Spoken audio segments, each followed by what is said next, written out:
महाकवि सूर्यमल मिश्रण की वीर सतसई। इसके जो 27 दोहे हैं उनका अध्ययन हम कर चुके हैं। 28वां दोहा देखिए। हूँ बलियारू राणिया थाल बजाणो दी, वीर जमीरे जा जणे साकण हीटा सी। बजाने, बजाने का अर्थ होता है बजाना। दी है माने दिन। जमी, जमी का अर्थ होता है धरती। जणई, जणई उत्पन्न करना। साकल हीट, साकड़ तोड़ने वाले। सिंह, ठीक है। ये पंक्तियाँ वीर सतसई से ली गई है। इनमें सूर्यमल मिश्रण जी ने किसी वीर नारी की मनोभावनाओं का सुंदर चित्रण किया है। वह वीर नारी क्या कहती है, देखो। हूँ बलियारू राणिया थाल बजाने दिन, के मैं उन रानियों के थाल बजाए जाने वाले दिन, थाल बजाए जाने वाले दिन का मतलब होता है पुत्र उत्पन्न हुए तथा जिस समय उन्होंने अपने पुत्रों को जन्म दिया उस दिन पर बलियारी जाती हूँ।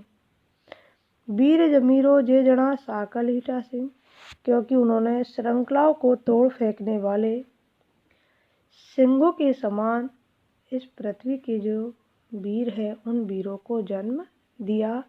अर्थात उन्होंने ऐसे पुत्र उत्पन्न किए जो सिंह के समान है और संपूर्ण विपदाओं को पार करने वाले हैं।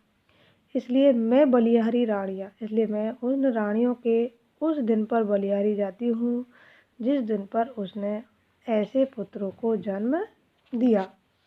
कैसे पुत्रों को? जो सिंह के समान है और संपूर्ण विपदाओं को दूर करने वाले हैं, श्रृंखलाओं की कड़ियों को तोड़ने वाले हैं। तो ऐसे सिंह समान उन पुत्रों पर मैं बलिहारी जाती हूँ। खोया मैं घर में अबट, कायर जम्बुक काम, सोया केहा देसड़ा जेथ रहे सो धाम। अबट का अर्थ होता आयु, ठीक है। जम्बुक गीदड़, सिंहा सिंह। इन पंक्तियों में किसी वीर पुरुष द्वारा अपने आप में गिलानी व्यक्त की गई है। वह कैसे दुख प्रकट कर रहा है, देखिए। खोया मैं घर में अवट, कि मैंने घर पर रहकर ही व्यर्थ में ही कायर जम्बुक काम, कायरतापूर्ण कामों, अर्थात श्रृंगार के समान जो कायरतापूर्ण कार्य है उन कार्यों में ही मैंने अपनी आयु को व्यतीत कर दिया है, मेरे जीवन को व्यतीत कर दिया है। सिंहा कैसा देसड़ा जेथ रहे सो धाम, सिंह के लिए कौन सा देश अपना और कौन सा देश पराया होता है। अर्थात वे तो जहाँ रहते हैं वहीं उनका घर हो जाता है, संपूर्ण जगह उनके लिए एक जैसी होती है। लेकिन मैंने अपनी आयु को व्यर्थ के कार्यों में ही व्यतीत कर दिया है और मेरे ये कार्य श्रृंगार, जो श्रृंगार होता है, श्रृंगार जिसको बोलते हैं, उसके समान कायरता पूर्ण है। काली नाह की डरे खेती लाभ में खोए, धरती राजेथी जणी अंकल तेरी होए।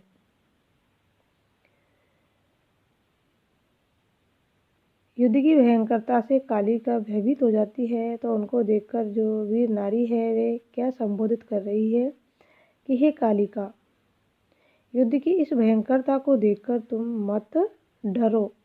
अर्थात तुम्हें डरने की कोई आवश्यकता नहीं है, तुम्हारा डरना व्यर्थ है, क्योंकि तो ऐसे डरेगी तो खेती लाभ में खोए, तो रण रूपी खेती के लाभ को खो देगी। धरती राजेथी जणी हुकल प्रेथी होए, अर्थात रणभूमि में शौर्य प्रदर्शन रूपी खेती के फलस्वरूप तुझे जो नरमुंड या खून पात्र प्राप्त हुए हैं उन्हें डर करके मत छोड़िए। अर्थात इस युद्ध भूमि में जो रक्त तुम्हें प्राप्त हुआ है, जो नरमुंड तुम्हें प्राप्त हुए हैं, उन नरमुंडों को मत छेड़िए, क्योंकि धरती राजेथी गणी ऊंकल प्रीति होए, क्योंकि जिस शौर्य के प्रताप से ये इस भूमि के स्वामी बने हैं, उसी वीर तृप्ति के कारण हुंकर प्रेथी होए, आज ये रण का हुंकार हो रहा है। हुंकर प्रेथी होए, आज ये रण का हुंकार हो रहा है, आज ये युद्ध हुआ है। अर्थात उनकी वीरता का प्रदर्शन इस युद्ध में दिखाया जा रहा है। इसलिए तुम डर करके अपने जो खेती लाभ है उसको मत खो। काली करे बदावड़ो सतिया आयो साथ, हथलेवा जुड़िया को हमें न छूटे साथ। जो बदावना का अर्थ था अभिनंदन। तो सतियों के समूह को युद्ध भूमि में आया देखकर कालिका उन्हें संबोधित करते हुए क्या कह रही है? कालिका युद्ध भूमि में आई सतियों के समूह को उत्साहवर्धन करना चाहती है, अभिनंदन करना चाहती है। इसलिए कहती काली करे बधावो सतिया आयो साथ। कि पाणी ग्रहण के समय अर्थात विवाह के समय जो हाथ जिससे जुड़ गया, हथलेवा जुड़िया, हथलेवा जुड़िया, कि जो हाथ जिससे जुड़ गया अर्थात जिसका विवाह जिसके साथ हो गया, अब वह हमें न छूटे हाथ, अब वह उसका हाथ कभी भी नहीं छूटेगा। यदि पति जीवित रहते हैं तो वे उनके साथ रहेंगी, और यदि वो मर भी जाते हैं तो उनके साथ सती हो जाएंगी। इस प्रकार से एक बार जिससे जो हाथ जुड़ गया वह कभी भी उनसे दूर नहीं होगा। वह यह जो बंधन है वह जन्म जन्मांतर का बंधन है। धीरा धीरा ठाकुरा जमीन भागी जाए, धनिया पग लूणी धरा अब की ही घर आए।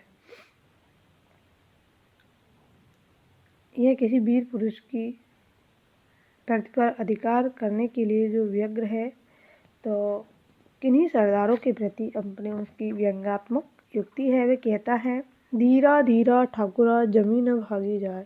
ये ठाकुरों धीरता रखो, धीरता रखो, यह पृथ्वी कहीं भागी नहीं जा रही है। धनिया पग लूणी धरा अब की ही घर आए, क्योंकि है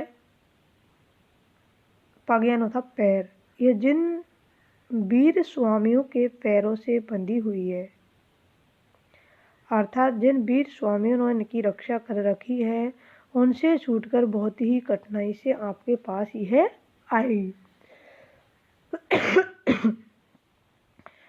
अर्थात जिन वीर पुरुषों ने अपना संपूर्ण जीवन जिस भूमि के लिए खपा दिया है, उस पर इतनी जल्दी तुम्हारा अधिकार जमा लेना आसान नहीं होगा। और जो वीर पुरुष इस पृथ्वी की रक्षा कर रहे हैं, इस भूमि की रक्षा कर रहे हैं, उनसे लड़ना तुम्हारे लिए आसान नहीं है। इसलिए तुम धैर्य धारण करो, और जो भी करना है बहुत ही सोच विचार कर करो।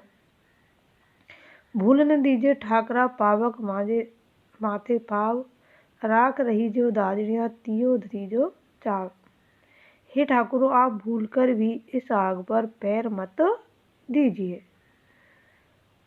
राख रही जो दादड़ियाँ, क्योंकि इसे जलने पर मात्र राख ही शेष बचती है। ऐसी आग तो तिया धरीजे चाव, इस आग को तो स्त्रियाँ ही बड़ी उमंग के साथ, बड़े उत्साह के साथ अपने सिर पर धारण करती है।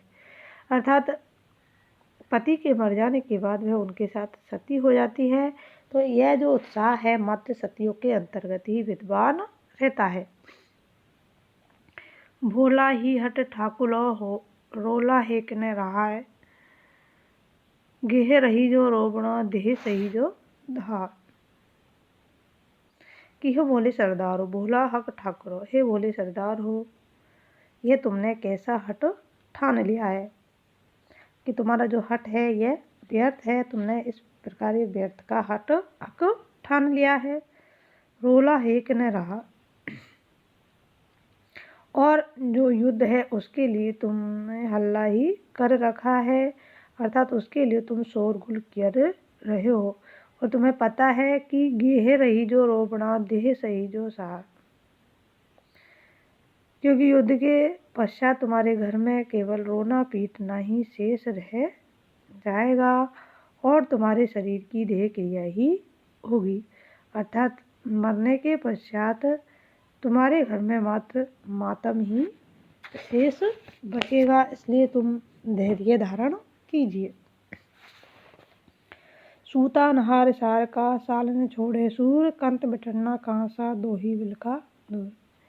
हे प्रिय, उस सूरवीर को देखिए, सूता नहार सार का, जो सिंह के समान मस्त रहता है, साल न छोड़े सूर, और अपने घर को वह छोड़ता नहीं है।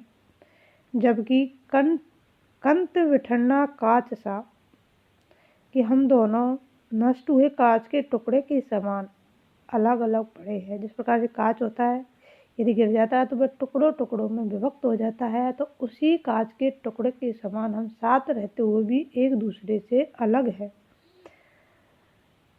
और अलग अलग पड़े हुए आज दोनों ही दूर दूर बिलक रहे हैं। अर्थात मैं तुम्हारी कायरता के कारण व्याकुल हो रही हूँ और तुम्हें भी वह कायरता सता रही है। इसलिए वीर को यह कायरता शोभा नहीं देती। इसलिए यहाँ पर एक वीरांगना अपने कायर पति का तिरस्कार कर रही है